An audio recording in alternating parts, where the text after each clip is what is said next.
নামে এক কওমি মাদ্রাসা পড়ুয়া কিশোরীকে অভিযোগ উঠেছে এক ভণ্ড কবিরাজের বিরুদ্ধে।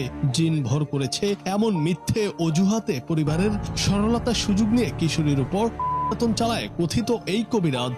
ওই কিশোরী রাজশাহী থেকে বগুড়ায় চিকিৎসার উদ্দেশ্যে এসেছিল।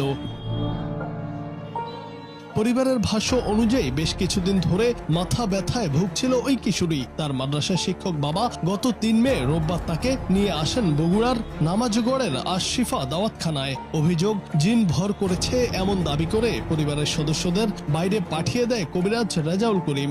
এরপর ঝাড়ফুঁকের নামে প্রথম দফায় করা হয় ওই কিশোরীকে। একই দিন বিকেলে আবারও ডেকে পাঠানো হয় পরিবারকে।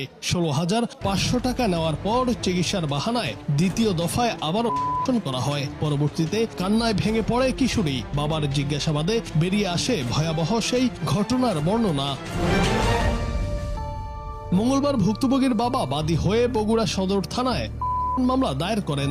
এরপর সন্ধ্যায় বগুড়ার নামাজগড় এলাকায় নিজ চেম্বার থেকে অভিযুক্ত কবিরাজ হাকিম রেজাউল করিমকে গ্রেফতার করে বগুড়া সদর থানা পুলিশ। পুলিশ জানিয়েছে ভুক্তভোগীর স্বাস্থ্য পরীক্ষা ইতিমধ্যেই সম্পূর্ণ হয়েছে।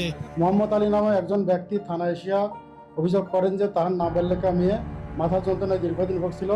গত ৩/৫/২০২৬ তারিখ সে নামাজগড়ে হাকিম রেজাউল করিমের কাছে একজনের মাধ্যমে খবর পেয়ে নিয়ে আসে। চিকিৎসার জন্য নিয়ে আসার পরে হাকিম রেজাউল করিম তার বাপ মা সবাইকে ওখান থেকে চলে যেতে বলেন। সে একটা ঘরের ভিতর আটকে রেখে বলে জিন তাড়ানোর জন্য এটা করা লাগবে। কিছুক্ষণ পরে মেয়েটা বের হয়ে আসে, কান্নাকাটি করে যায়। সে এমন এজাহার পাওয়ার পরে আমরা মামলা রেকর্ড করি। রেকর্ডের পরে তাকে হাকিম রেজাউল করিম ধরার চেষ্টা করি। সে তার অবস্থান পরিবর্তন করছিল। ৫/২০২৬ তারিখ আমাদের মামলা তদন্তকারী কর্মকর্তা এসআই সুমন তাকে গ্রেপ্তার করে। আমরা তাকে জিজ্ঞাসাবাদ করছি, রিমান্ডের আবেদন করা হবে। মামলা তদন্ত করে সুষ্ঠু বিচারের জন্য তাকে আদালতে সোপর্দ করা হবে।